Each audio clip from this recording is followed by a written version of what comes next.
Hello, everyone, and welcome to another SRC Youth Empowerment Live Forum, where we continue our mission of connecting young people to purpose, opportunity, and of course, impact. I'm Clavina Brown, your Youth Forum host, and I am so happy to be here with you all. So, as we close out our quarter one focus on youth empowerment, one message has come through very clearly in our community spotlight. Guess what it is? Young people are ready to lead, but many are still searching for guidance. And that is why this conversation is so important. So, we're going to be exploring what it truly means to be guided to lead. Because the leadership is not something that you stumble into, right? Where you buck your toe and you drop into it. It's something we are shaped into through mentorship, service, and responsibility. So our guests this evening represent that journey. They did not just rise into leadership, they were guided, committed, served, and today they lead as justices of the peace, contributing to their communities in meaningful and measurable ways. So, this conversation is also deeply aligned with Jamaica's civic structure, where the justice of the peace plays a vital role under the leadership of the custos in each parish, reinforcing order, justice, and community support. And of course, in all of this, we have to acknowledge our sponsor, Juicy Patty. Juicy Patties, whose leadership reflects a strong commitment to national development and community impact. When you think about youth, you think about Juicy Patties. So, this forum is not just about hearing their stories, it's about helping you understand your own pathway to leadership. Now, I've been doing a little bit of talking, but I'm just truly excited to welcome on our panelists. And I start by welcoming JP Marcelle Jackson. So, a little bit about her. She's an educator, an I Believe Initiative ambassador as well. And she's also the owner of her very own foundation, which she'll tell us about soon later on. How are you, Marcelle? I'm doing absolutely great. Thank you for having me. Of course, and it's a pleasure to have you here on the SRC platform. And I must mention that Marcel is no stranger to the platform. She has been here before, so it's a pleasure to have you back. And we Thank now you. invite, you're welcome, JP Leroy Fearon. Now, he is also an I Believe Initiative Ambassador and a Governor General Achievement Awardee. How are you, Leroy? Good evening. I'm doing fine. Thanks for having me. It's a pleasure to have you here. So now, as you both realize, based on even just their titles alone, they both represent what is possible when youth development, mentorship, and service intersect. So they're going to be talking to us, and we're going to be dropping a lot of gems in this conversation. So let's head into segment one. So the early journey, right? Growth before recognition. And I want to know from the both of you, looking back at your 20s, what experiences or challenges played a very key role in shaping your mindset and preparing you for the mantle of leadership? Who would like to go? Leroy can go first. All As right, if here are ladies a for gentleman, gentlemen. I guess Yes. I'll have to lead, right? Okay. Okay. Um, Good question, but my 20s, I must say, was less about recognition. I think that's where we have to start. The work that we do, the work we're engaged in, not just as well as ambassadors now, the work we were engaged in leading up to this point, it was less about recognition. It was more about development. It was more about refinement.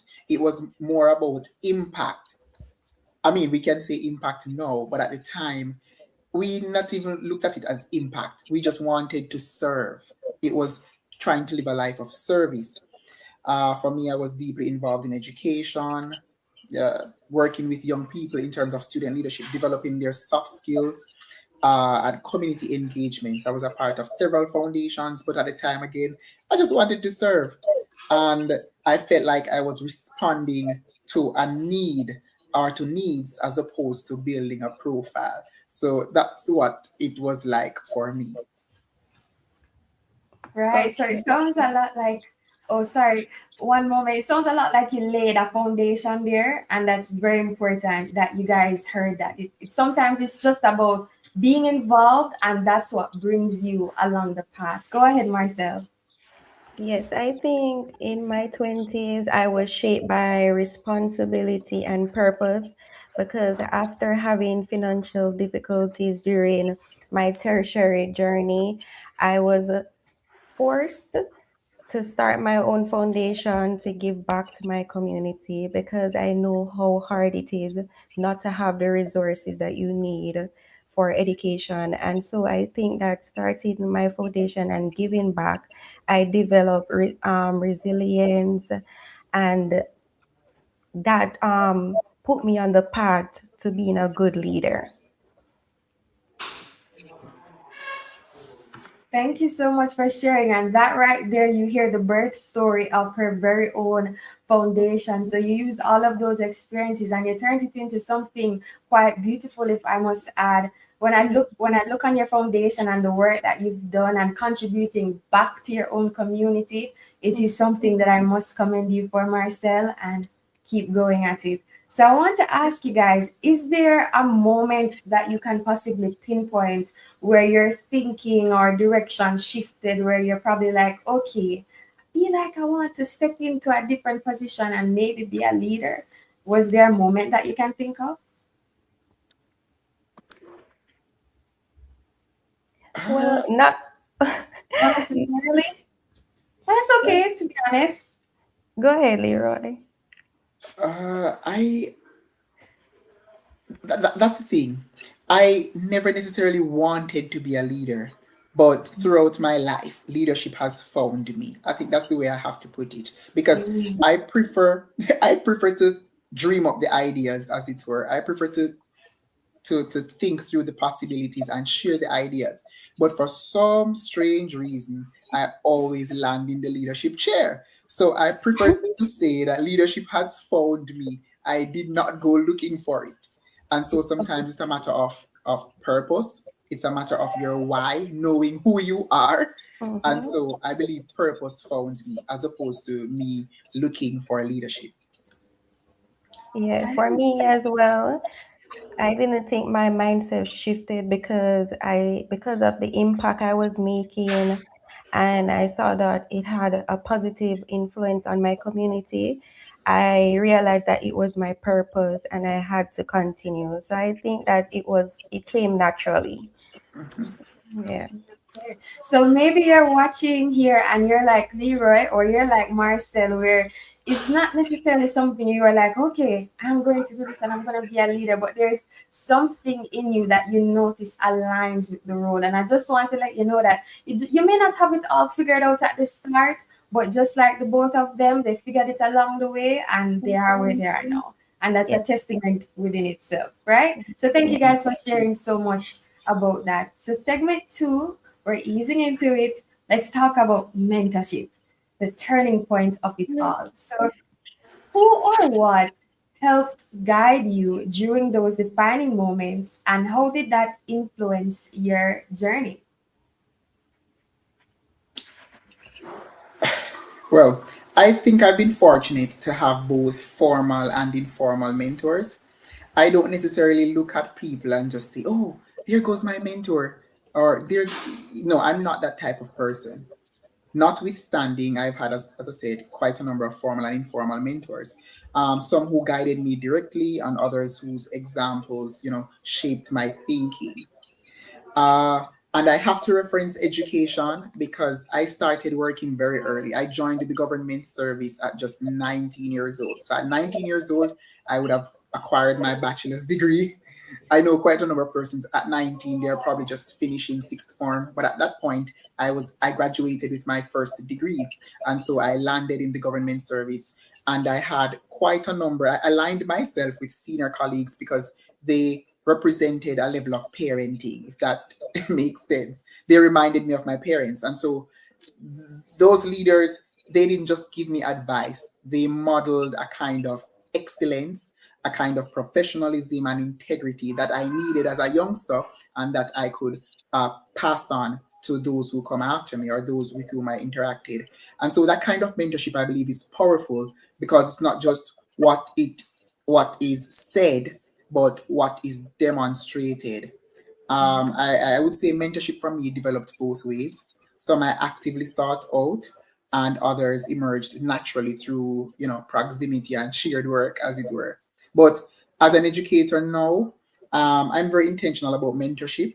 It goes beyond delivering content. I try to guide students in how they think, how they make decisions, how they see themselves. And so sometimes it's a conversation after class, sometimes it's giving them responsibility, sometimes it's just affirming their potential when they don't see it. Sometimes it's just at the supermarket, somebody asks me a question and I would answer them. I go to a function and somebody say, can I have your number, or I would like to talk to you afterwards. Can I? Do you have a minute?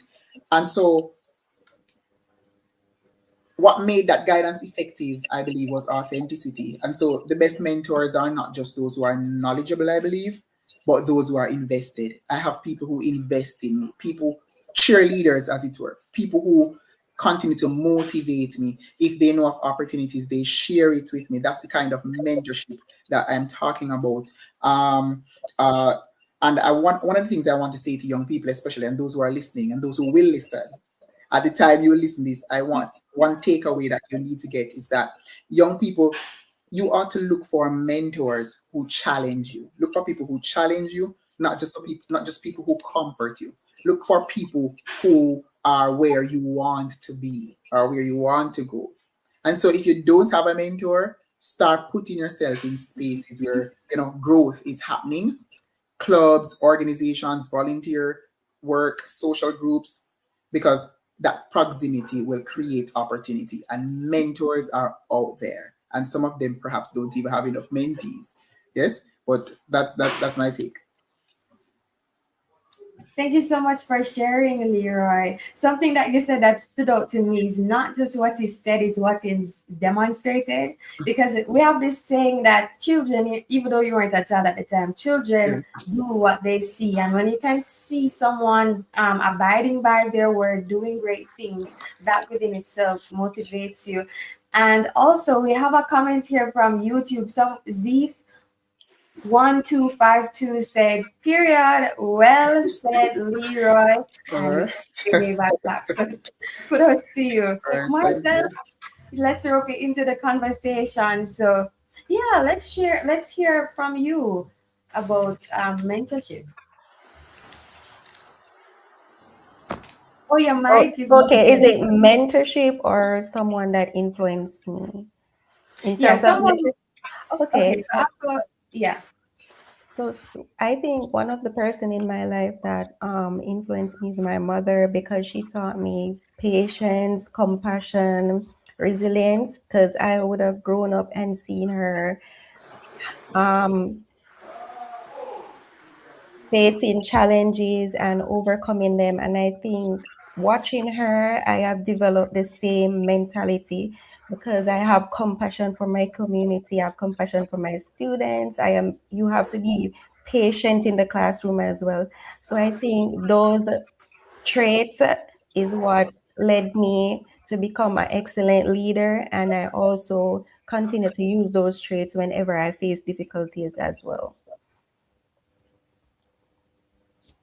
Right. So as Marcel just shared, someone who could inspire you could be found in your very own home. Sometimes it's not all the way external. Yeah. Sometimes you just need to take a little bit of time and look at mommy and look at daddy and how they go through life. And you might just be so inspired to see how they have so many different things on their plates, but they're managing and they show up for you. So you can find inspiration at different places. It's just a matter of Mhm. perspective. Yeah. It So all yeah, comes back to children live what they learn. So whatever you see, you model. whatever you see, you model. Yeah. Right. I agree with you completely. So I want to touch back on something that you said, Leroy. So can you go ahead and remind the viewers, for those who don't currently have a mentor, you mentioned a bit of things in your response earlier, practical steps they can take. How can they ensure that they're involved just in case anyone missed it? Right. So young people, we tend to say, oh, um, I don't see anyone who is doing what I want to do, or there's no one in my space who is modeling what I want. But guess what? Sometimes we have to put ourselves in those spaces. There are a number of community clubs, there are a number of groups that we can be a part of, even clubs at school. If you're at uh, if you're at school age, right? You join the service clubs, especially the service clubs like Circle K, what are they called? Kiwanis. I know they have different names for the high school and the Or colleges and it. so on. 4-H. These are clubs that can take you into spaces and places. Join these clubs, you get to interact with persons from other parts of the country, and you can build your network. It is often said that your network determines your net worth. And so that is something that young people have to tap into. And so later on in life, you will not be among those. We would not want to be among those who will complain that, oh, the government is not doing enough for us and so on. So we have to take a personal responsibility as well. We have a part to play, a role to play. Put yourselves out there. And I want to use an analogy quickly to wrap up this point. You cannot get a job if you have not applied. I don't think that's the analogy I wanted to use, but I think I forgot it. But it is similar. You will not know that there's a vacancy if you have not applied. You will not know that there's a vacancy if you have not read or sought out the advertisement. So it's almost a scenario like that. You will not be fed, or you can't know that your body needs food if you don't feel hunger, right? Or if you don't know you can get water if you're not thirsty, or something like that. But that is how I want us to look at it. Let's be intentional and put ourselves out there. And I must throw this caveat in. When you look at the circle of young people who are doing very well in Jamaica, when you look at the Marcels and other people like Marcelle, and I consider Marcelle to be a great leader because I continue to see her work, right? And her Mhm. excellent foundation, the MJ Foundation. The people in her category, the people she's aligned with, if you notice, they have similar accomplishments. They think along the same line, they operate in the same spaces. And when you look at it, these are the same group of young people who are invited by government agencies, by private sector entities to share youth perspectives in various settings. And so we really have to put ourselves out there. Opportunities don't just fall into our laps. We have to prepare, and how we prepare by putting ourselves into the requisite spaces. Yeah. Yes, can I add to that as well? Of So, course. as Leroy said, be intentional. So, especially social media, we know that young people love social media. So, go on social media, be intentional, use it for the right reasons. Follow people like Leroy and other influential young persons out there, and you will see lots of opportunities. And especially in your community, there has to be like one person such as me and Leroy who is inspiring, that can mentor you and tell you about the different opportunities. So that's one way to be intentional, or rather two. So Mhm. my key takeaway from the both of you is alignment. That is the word that I think sums it all up. Zeet commented again, your network determines your net worth. Keeping this in my back pocket. I agree. Maybe we can start a t-shirt line. Maybe who knows? Hannah Mondo said, Yes. yes, children live what they learn. And she Mhm. also left another comment saying, other influential people like you, girl, Marcel. Monique said, left a comment saying, so proud of you, my superstar, at Marcel. Hashtag proud sis. Oh, Oh, this is another Oh, Yeah, so we love the engagement that is going on in the chat. Instagram family, YouTube family, keep on commenting. And do you have someone you look up to? Please go ahead, comment down below and let us know so that we can have you in the conversation as well. So very, very, very lovely point of views from you both. Basically, guys, just align yourself with the right crowd, align yourself to the right type of content you need to consume on your social media platforms, and just be very intentional and mindful. Now, I also want to ask you guys a very interesting perspective because you both are educators, right? So, as educators, how do you intentionally guide young people beyond the classroom? Because the classroom within itself only adds so much to development. There's so much other things that you have to do in order to be well rounded. So, how do you guide young people? You know, this is something I this is my 11th 11th or 12th year in education. I stopped counting after year 10. Right. But one of the ways in which I inculcate values, and this is something my students who are now adults will tell you, that I model the behavior. And it may sound, and I promise you, this is not self centered. If I require my students to write well, I model that. And so when I write my articles, and I when they're submitted to the Gleaner, and when they're published by the Gleaner Company or the Jamaica Observer, I don't do it because, oh, you write in the Gleaner. No, I write so that my students, when I ask them to write essays, they can't say, "Sir, I don't have an example to follow." "Oh, sir, I want to improve my vocabulary." "Okay, you need to read the newspaper." And I say, "Okay, I can reference an article." I don't tell my students to do something that I have never done. And so the big part of that, a big part, or one of the foundational ways, is to model the behavior. Once you model what you expect from young people, they will get it done, because now they'll have a formula to follow, and they'll have a constant reminder that it can be done. One of the challenges young people face is that we sometimes don't know the route, and sometimes because we've never seen or known anyone who've done it. When I was a youngster, I never knew anybody who wrote in the national newspapers. I never knew anybody that I saw on national TV. I wanted to change that narrative. I wanted my students to recognize that, wait a minute, if sir can do it, and sir is an quote unquote ordinary person, then I can do it too. And I've witnessed, even I remember when I was a high school teacher, one of my students published a book. And I remember reviewing the cover before it was published. I have books on Amazon, and she was able to get her book on Amazon as well. I think she's probably on her third book now. And this was a few years back. And so I model what I expect from my student. She was a brilliant writer, and she was good at writing poems, and she was just good. And I said, then why you not write a book? I just casually said it, and she asked me the process, and I shared it, and her parents ran with it. So a big part is modeling. I never request or ask anything of my students that I haven't done or demonstrated. Yes. Right. So what I'm hearing is the power of the ripple effect or the domino effect. You Mm-hmm. start it, you model it, you show it, and sooner or later it trickles down the line.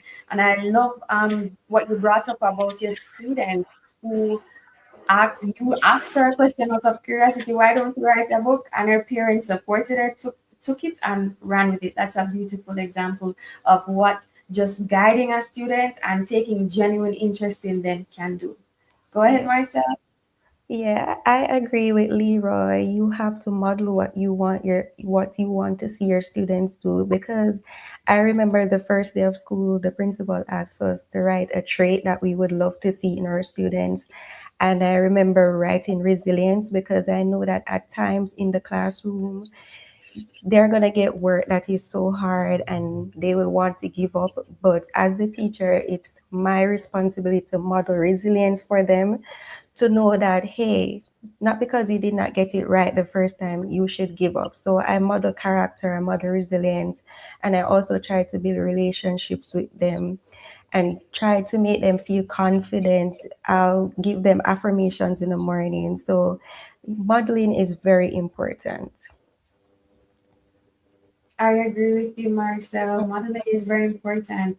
And we have a lot of engagement going on. So Javier Cooper said, as a mentee of the great Leroy Fearon, I must say that he is a model of excellence and pure greatness. Yes, yes. Zeet also commented and said, I want to be like you when I grow up, Leroy. I'm in my 20s, by the way. So here we have a mentee here. So the proof is in the pudding. It's not just a lot of talking. This is real life going on here. So Mm-hmm. yeah, thank you so much for sharing that perspective. So if you noticed here on the screen, they have a lovely, lovely title here called JP, which we know is the Justice of the Peace. So let's talk a little bit about that journey that you guys had going from growth to full on responsibility, right? So I would like to know at what point did your journey of service align with the wow, the word coming align? We talked about that earlier, align with the opportunity to become a justice of the peace. And how did you know you were ready for that responsibility? You know?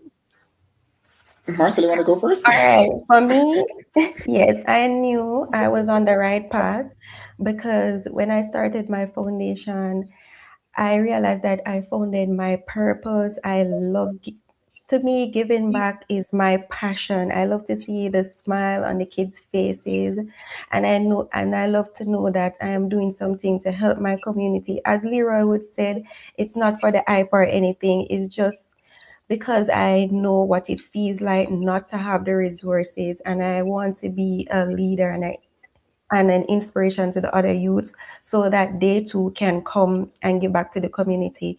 So when I became a justice of the peace, my duty was quite easy. It's just to serve with integrity, give back to my community. So everything was just aligned. It was nothing new. I was just right on track. Yeah, I was about to say one of the things that I love about, I'm not sure if you call it a story, is just kind of the cohesiveness of it. You have your own foundation. So being a JP is not just what you would say, something to add on top for like a decoration. It's you are Mhm. living service. You're Yes. living actively helping other people. So it Hmm. just made sense, you know? So Yes. I absolutely love that. Leroy, Thank you. you're welcome. Whoa. My JP journey started with a frustration, and I'm going to tell you why. Now, in my community, I knew of one JP in my community at the time, right? One. Throughout my childhood, I could recall one. I never knew what JP meant because, I was in primary school at the time. The one I knew, he died when I was about in grade three. And throughout my teenage years, I did not know of any other. When I entered my 20s, I recognized that, wait a minute, I need documents to be notarized. I needed recommendations and other notarizations, so to speak, Hmm. that a pastor or other community leaders were not so privileged, or for lack of a better word, to submit, because a pastor or other community leaders, they are not authorized to do certain things. They have limitations, right? And so it was out of sheer frustration. I said to myself, I can't be a member of such a large community with no JPs. I have to be running up and down to get somebody to notarize the document or to verify that I am who I say I am. And secondly, I worked at an institution at the time that had no JPs, a large institution. And again, I was frustrated because I had to be running up and down. It was disheartening to find a JP.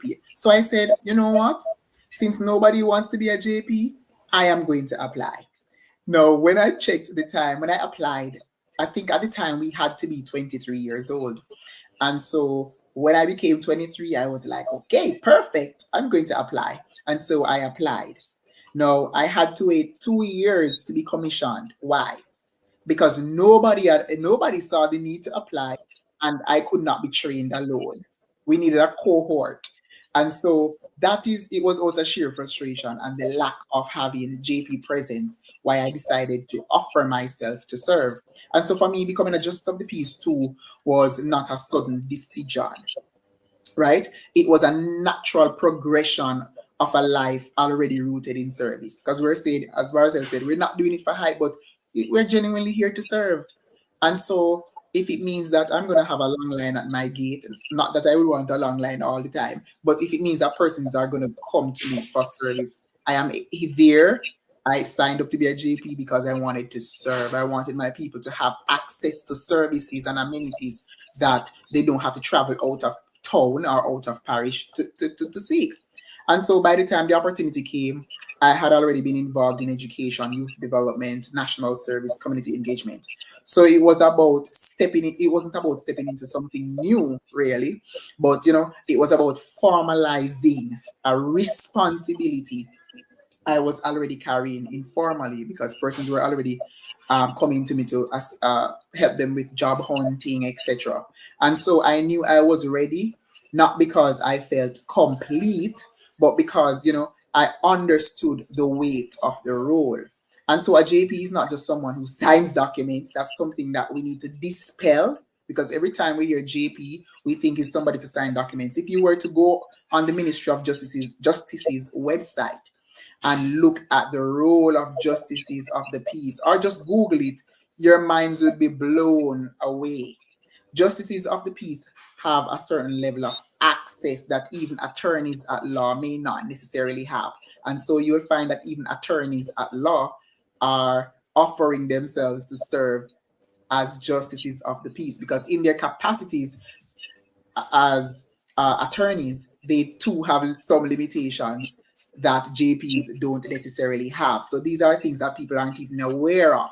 And so knowledge is power. And so I'm encouraging our young people, our youth, please think about it. Offer yourself for service. So it's about trust. Being a justice of the peace is about having integrity. If you don't have any integrity, that's going to be a problem. Because throughout the process of becoming a JP, they'll have to do background checks, just like when you're seeking a job, but it is more detailed. They'll go into your community, right? The officers will go into your community, do background checks. They'll ask your residents about you. So if you don't have, if your character can't stand up to scrutiny, then you're gonna have a challenge, right? You must be somebody who is confidential. Community members must be able to trust you. They must see you as an example. And I'm gonna say something that you may want to throw a stone right now, but you must be a reference of a stabilizing presence, for lack of a better terminology or concept. Yes, you must be stable. You must be somebody that the youth will want to aspire to be. I'm not saying persons want to aspire to be like me necessarily, but the whole idea is you must be somebody that they can look on as a young person, especially, and say, oh, here goes someone who's making a difference. Here goes someone who's making an impact. Here goes someone who my children can look up to for parents in the community. They can say that. And so that is something we have to look at. So as a JP, your track record matters. So for those youth in the community who are in their communities who you may not have the best of background. When I say background now, like you used to be quote unquote rude to people and so on, you may want to adjust that before considering applications later on. So your track record matters. People must see consistency. And earlier experiences would have taught me that discretion and fairness and accountability, these are critical to the role of JP, and these are character traits that we have to develop earlier on in life. So in essence, our earlier year or formative years, our early years will significantly impact our young adulthood, and our young adulthood will set the stage for when we become mature adults. So it's very important that whatever we're doing, we're not just doing it for the now. And young people tend to not necessarily think about the future. And I'm young, so I can say this. I know what I'm saying. And I've interacted with thousands of young people. We don't necessarily think about the future. We think about the now. And so if we think about the future and the decisions we make and the choices we make, it will definitely influence what we do later on. But please consider serving as a justice of the peace. My community still doesn't have anybody else outside of me, to my knowledge, because it is published. There's a repository. It is the list of JPs. It's published on the Ministry of Justice's website, and I think I'm the only one in my immediate community. So we do need more. Although I have been encouraging people to apply. So please think about it. All right, thank you so much for sharing, Leroy. Hannah said, "Whoa, I learned something new about the role of a JP. Never too old to learn." And I completely agree with you. Before I go any further, Marcel, is there anything that you want to add on to this conversation about the journey about being a JP? Uh, yes.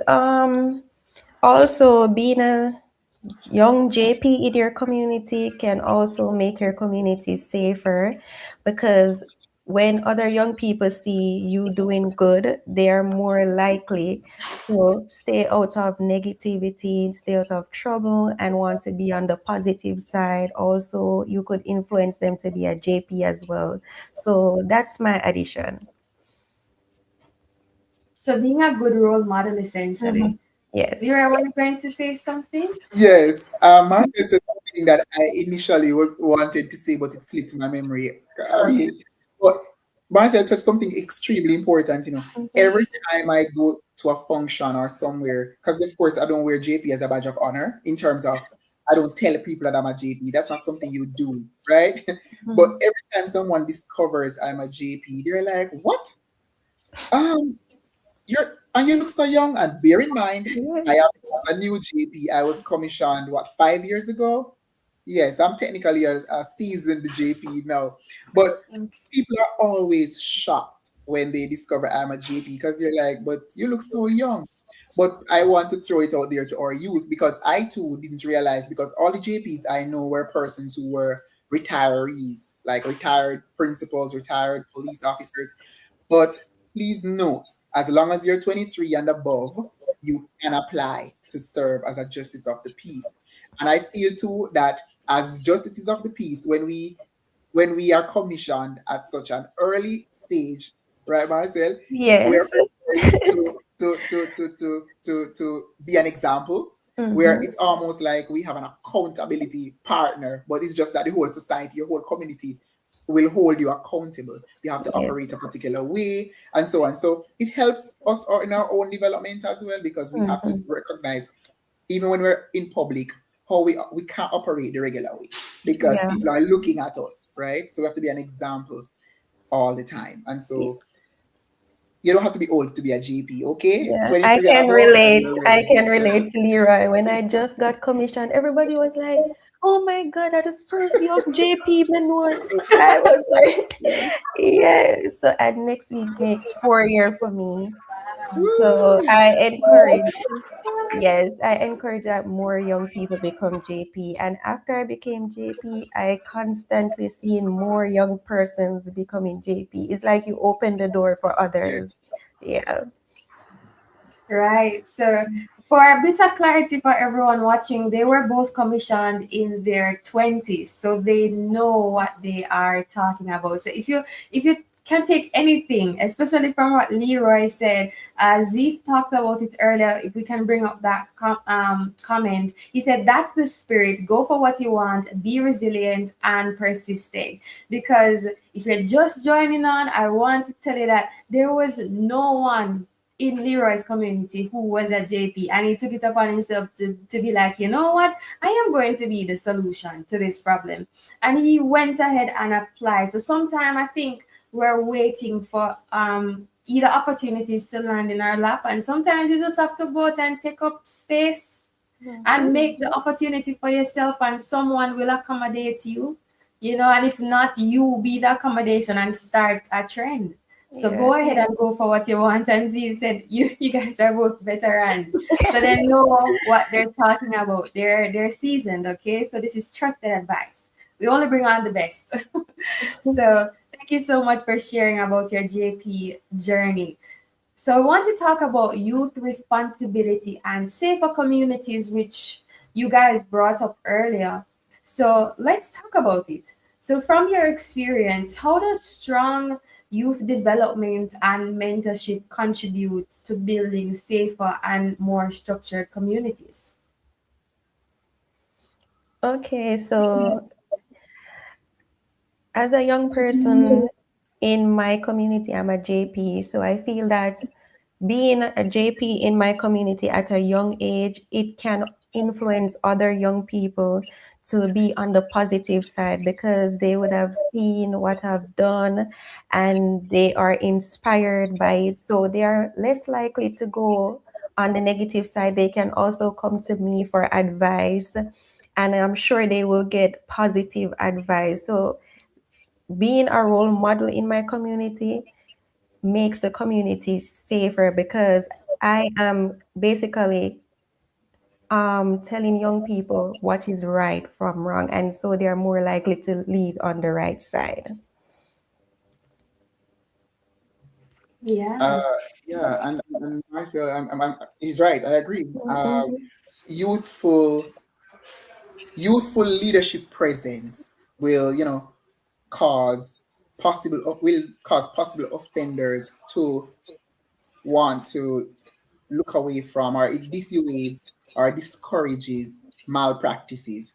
But whilst it is not solely our responsibility as GPs to maintain peace and order, it is our responsibility, but it is not just left upon us alone. And so I believe strong youth development in general is one of the most powerful tools for building safer communities. So our community youth clubs, our community centers, all of these must be activated and should be functioning. I grew up in a community where I grew up in a community where I used to see a lot of sport. There was a close collaboration between the church and the state, a close collaboration between the church and the community. And so growing up, there used to be tournaments, football competitions, netball competitions, cricket competitions. Every Saturday, cricket a keep and all these things. But as years went by, the community center became almost non-existent. Nothing is happening there. I remember when I became a youth parliamentarian. Uh, when I became a youth parliamentarian, I even submitted a proposal for the reestablishment of the community center. Um, and I wrote it against the background that I grew up into a community where these things were the norm.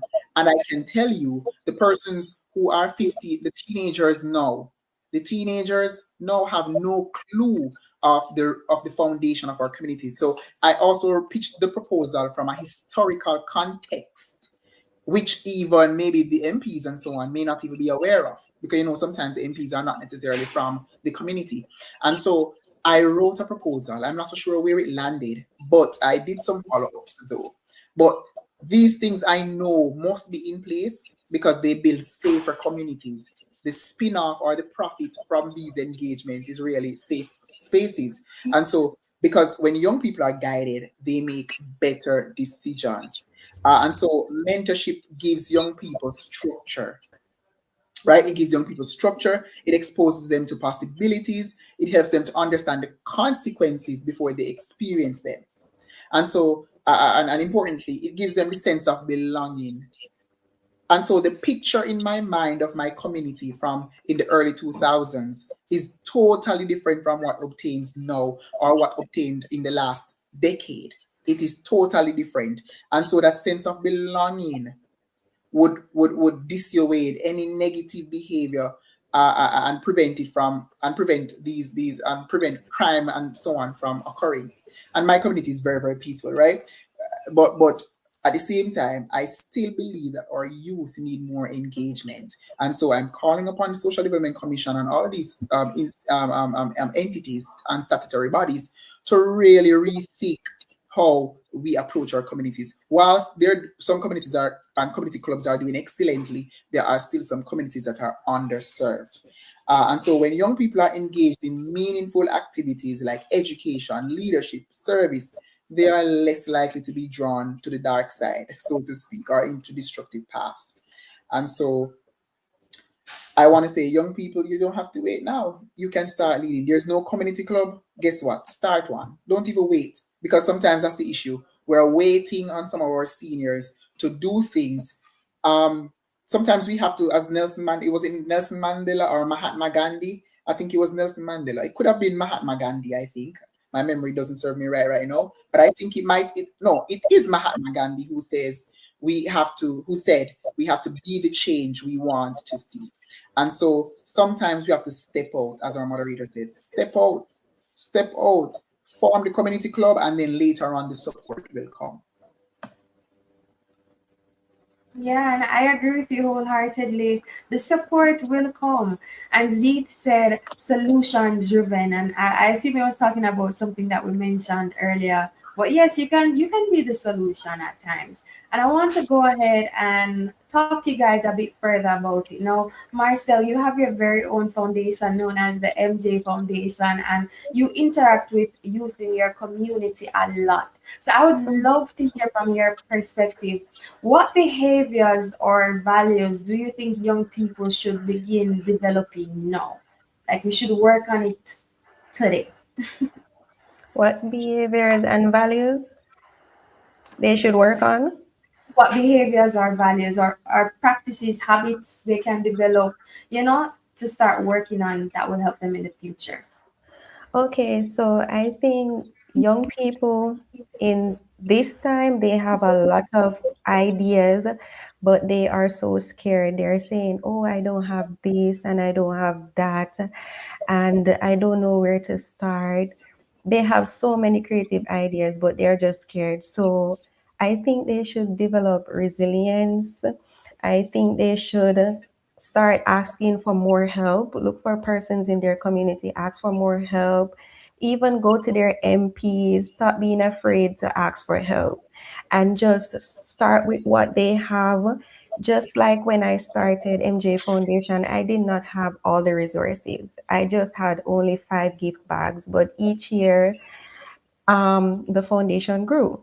So I would tell them to just develop a mindset of resilience, start asking for more help, and put themselves out there. I love that advice. You know what? Because there's a saying that says, close the mouths, don't get fed. Definitely, And, yes. Don't get and fed. someone can't know that you want help unless they ask. I So love to ask please, for help. yes, ask for help. Mhm. It'd be like when you're in the classroom and the teacher sometimes say, anybody have a question? And then one person put up their hand and then you see more people putting up their hand after Mhm. just because you took the first step. So just step out in Start with confidence. start with what you have. Yes. Yeah, start with what you have. And Leroy, I'll go to you. If you guys notice, he said earlier that he has written pieces. If you go ahead and look in the Gleaner or the Jamaica Observer, he has a lot of articles there. And there's one that piqued my interest. It was actually written last year where you expressed interest about students just feeling overwhelmed and that there needs to be a change in how we support students. But I kind of want to go back into the framing of what habits can students develop now when they're in high pressure situations. So, for example, exam, it's stressful, bad, and there's a lot of different things that can affect you in those high pressure situations. So, what are some behaviors or values they can develop now that can help them in the working world or just in future opportunities? All right. So if I had one practical thing to share, it would have to be start serving where you are.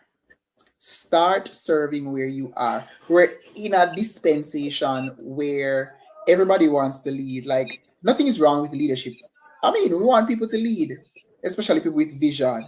But we find that everyone wants to lead and they don't necessarily have the competencies. We're not even going to talk about skills. They don't even have the competencies. And which can be developed over time, and that's good. But start serving where you are, right? You don't need a title to begin. That's the next thing. People love titles. You don't need a title to begin. Start serving where you are. Volunteer in your school, youngsters. Volunteer in your school. Some of us go to church, volunteer in your church. volunteer in your community. When the MP put in on Christmas show, volunteer for help do some of the decorations. Yes, you might not be a decor person or a decorator, but volunteer if you go blow two balloon, something. Take responsibility for something. When you serve consistently, you develop leadership naturally. Yeah, because leadership is really about responsibility over time. Yes, and so and to add to that, I would say be intentional. Like we mentioned it earlier, but be intentional about growth. One of the things as a young person, remember now, people, when you, as a young person, you are going to be in spaces with more senior officials or more senior persons. Now, I don't know if you young people have experienced it, but I've always been in spaces where older people, and I'm not bashing older people because we love no wisdom, we love no, but we're often seen young people or youthfulness is often seen as or is often equated to incompetence. It is always viewed that you not have no use, or you cannot do, you are unable to fulfill. And so we have to be intentional about growth. And that is something that I do regularly. Ever so often, I reflect and I look at what I could have done. Each year I would, and I'm not talking about your New Year's resolution now, but each year I would say, okay, I want to do more of that. I want to stretch myself in this arena, right? Always find out ways to improve. Because guess what? Um, my mother would always say is the fittest of the fit, and I promise you she's not old, so is the fittest of the fittest who will survive. And I Yeah. and it river I find myself quoting it over the last few weeks. It is especially with conversations with my very close friends. Is the fittest of the fittest will survive. I happen to function in a number of, I'd say, international spaces, and when I look at how the world is functioning, young people, if we're basic, we're in trouble because you're not just competing. And yes, it's nobody will say it, but it's really a competition. It's a global competition, and you're not just competing with those in your community. You're competing with people in Japan, China. It's international, and so your impact must be grounded in truth, in integrity, in sincerity, and your impact must be meaningful. And so you have to be intentional about growth. We don't. This our generation don't necessarily love read, but we have to get back to reading. A lot of wisdom and nuggets of truth and strategies for success are embedded in books.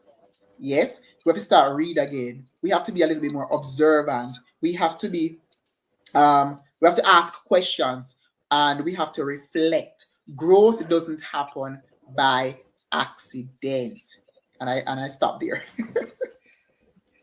Thank you so much for sharing, Leroy. And we have to get back into the habit of reading, and with that, and understanding how you can be a part of things. If you go on our website at serenityresourceconnector.com, we have a lot of resources there where we tell you how you can be involved in different activities that are going on in our local community. So really go ahead and check out our website where we have blogs where you can just read 2 to 3 minutes and you can stay informed. So, going along with that conversation, you guys touched on some very important things that us as young people, we have a part to play in our development, right? So, I would love to ask the both of you, what role can young people play today in promoting order, respect, and accountability? Yeah. Wow. How can we go about That's that? a good one. Uh,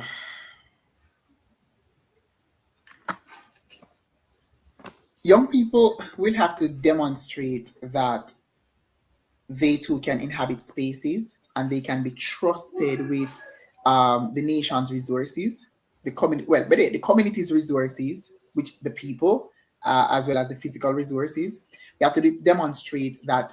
But yet, no, let's start with us, as a matter of fact. Mhm. Yes, let's start with us. We have to demonstrate that we can manage ourselves first and foremost. We have to demonstrate that, listen, I have the will to fight, I have the will to survive, and I have the will to and the aptitude to demonstrate to others that I can do it. And then before we can demonstrate to the community, and we have to can demonstrate on the national scale. We have to we have to get people, and then when we do so, we develop a track record. It is a track record that will speak for us and cause us to become trusted in the space. Marcel couldn't have become an IBI ambassador if she wasn't trusted in the space. It is her track record that would have spoken for her. These, and please, and let me just drop this in, these opportunities are these areas of service.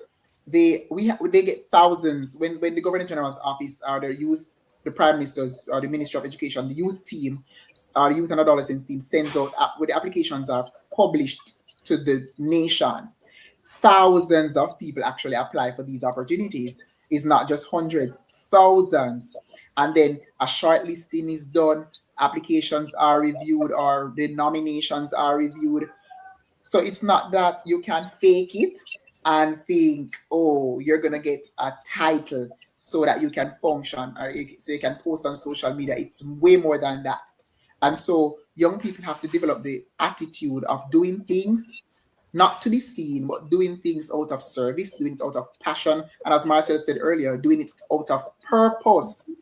And I want to dare say, doing it out of obligation, because our sole purpose is to improve humanity. We want to leave the planet better than we found it, right?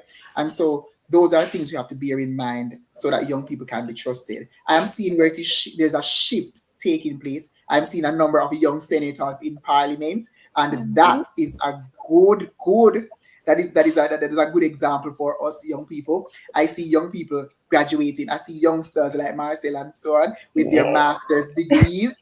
Yes. That is saying a lot. I'm seeing a number of youngsters in government agencies serving as directors, serving in senior management positions. That is saying a lot. Young people are developing a repertoire of their best work, and people are seeing what they're doing. And so young people are not just overlooked. We're not no longer being taken for granted. Not that we were being taken for granted, but you get the point I'm trying to make. We're now being trusted with positions of authority. And I am going to say this part softly, positions of power, right? Because power can kind of lead us astray, but we're being trusted with some level of authority and power. But it is very important that as young people, we build our portfolios. Build your portfolio. Continue serving because people are watching. Yeah. Yeah, I agree with Leroy. You have to first value yourself so that you can value authority, you can value your community and the rules of the country, and in turn you can value others. So that's how you can develop order and respect. I agree with you both. Develop a tested and true track record. When people look at things that you have participated in, where you placed yourself, it should show that you are an intentional young person. And I also want to add to what Leroy said. We're seeing, I think, the fruits of people's portfolio. Young people, we're being in different places. We're adding our voices to conversations that young people were never necessarily in before. And it's a beautiful movement that is not far-fetched from each and every one of you that is watching. You can take up space as well and join the community of young people who are doing things. So we're wrapping up, and I want to ask you for practical advice to give to those who are watching. So, what is one practical step a young person can take this week? They can write it down. Whether today is what? Today's Thursdays. All right. So let's say going into next week, what can they write down to say if they want to begin their journey toward leadership and service? What is a practical step they can bring into the following week? Okay, one practical step I'll tell them to put themselves out there. Try to find their community center or their community youth organization. Go there, sign up for opportunities, summer jobs, and begin to see how they can serve and help the community. And whatever they desire to do, just ask for help and put themselves out there to make a big difference. Awesome. Wow. That's it, Marcel. That's it. But I just want to add that going into next week, I think we need to go into reflection. Yeah, reflection. Every young person go into reflection. Some of the young persons who are watching, you've probably walked the walk already, and you're talking the talk. But I want to say to the rest of us who may not be where we want to be, reflection. Let's start there. Look at what we can do differently. Look in yourself because you have some skills, you have some talents, you're sitting on it. What can you offer to the community? You need to do a self-examination. Start there. Once you've done the self-examination, then you start to look at practical ways how you can utilize what you have to offer to impact those around you. And again, don't wait until everything is perfect or until you feel fully ready. Start where you are. So do your self-reflection, look at what you have to offer, then start your self-reflection. Use what you have, and I'm gonna say stay consistent. And if you can find a mentor in short order, look at somebody in your community you can emulate, someone who can give you guidance and can help you to better execute some of your ideas. Form a group, because I know some of us don't like to work alone and you're probably shy. Form a group, man. Form a group. Yeah, your friend them just come together. Just like our MJ Foundation, you can come together, create a name using if I even the initials of each team member, form a group. And Marcel started out with 5 gift bags. You can probably start out with one. It's a start, and every year you can add one more, or two more, or three, and before you know it, you can be as big as NCB Foundation. I'm just saying, but we all started somewhere. But before you get to all of that, self-reflection. Thank you. So I love how both of you guys' tips were complementary. So we can take it in phases. So, but before I go there, Tamaria said, "Love to see the trailblazers in action," and I love to see it too.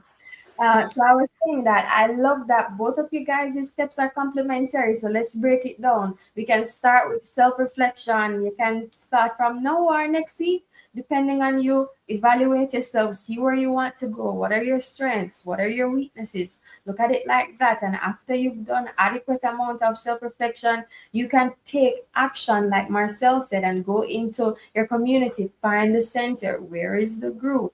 Ask the questions, take up space. So I think those were very practical steps that you guys explained to us. So if I were any of you watching, I'd take my little pen and start writing and see how I can make myself better as a young person. As Leroy mentioned earlier, nobody says it, but it's kind of like a competition. So the fittest of the fittest, as your mommy says. Will So survive. and do that. So before, because we're wrapping up, but I also want to hear from you guys. You guys are very active in the chat today, and I love that. So I would love for you to comment. What is one area where you feel you need guidance right now? You can let us know down below. And Tamario said, you don't need to have a lot of resources to serve. Just your time is a start in the right direction. And that is so true. Time, the one resource that you can't buy, it's just invaluable. So use your time wisely. Okay? Awesome. And don't forget to leave in the comments what is one area that you feel you need guidance right now. So it has been a very insightful conversation. A lot of gems. I see we got even something that can go on a t-shirt or posted up in your room. It says your network determines your net worth, which Leroy shared earlier. I must say it has been such a pleasant conversation, and you guys have reminded us. Oh, Tamaria said, coming from the desk of the CPYC. So here we have youth organizations in the chat. So this is the right time. If you have anything to say, any question to ask, now is the time. Zid said a start is a start better than nothing. And I completely agree with you. We have to start somewhere. There's a saying that I saw that says you're either going to say day one or one day. Say day one, or you're gonna say, oh, one day. The choice is yours, and sometimes we have to make that decision. So you guys reminded us that leadership is not just something that we stumble into. And listening to your stories, it was definitely something that you were guided into, ushered into one way or the other. And through your experiences and through mentorship, you guys developed a willingness to serve, a genuine love to serve, which came out tonight, and I absolutely love that. So our guests have shown us that the journey may begin in your 20s or your early 30s, but what matters most is not when you start, right? It's how you grow, who guides you, and how you choose to serve. Even though their stories are different between Marcel and Leroy, at the heart of it, they saw a problem and they wanted to be a solution. And that's where it starts from. That heart, what is your why? Why are you doing what you're doing? And as we close this chapter on youth empowerment, we're not ending the conversation, but we're just adding another layer of depth to Yeah. it, which we definitely accomplished tonight. Because empowered youth are not just leaders of tomorrow, they are partners in building safer communities. Today, Leroy mentioned it earlier, as well as Marcel. We are taking up space as young people, youth parliamentarians, young JPs, as we mentioned here tonight. And we're just developing and becoming better. Zeet, I want to bring up this comment here as we're going along. Zeet answered our poll and he said that he definitely needs to work on networking. And I want to give you the opportunity and the space right now. I'm not sure if you know Marcel. If you guys would like to share, if you have any LinkedIn or social media platforms where people can connect with you on, here is the opportunity for those watching online. You guys can go ahead if that's okay.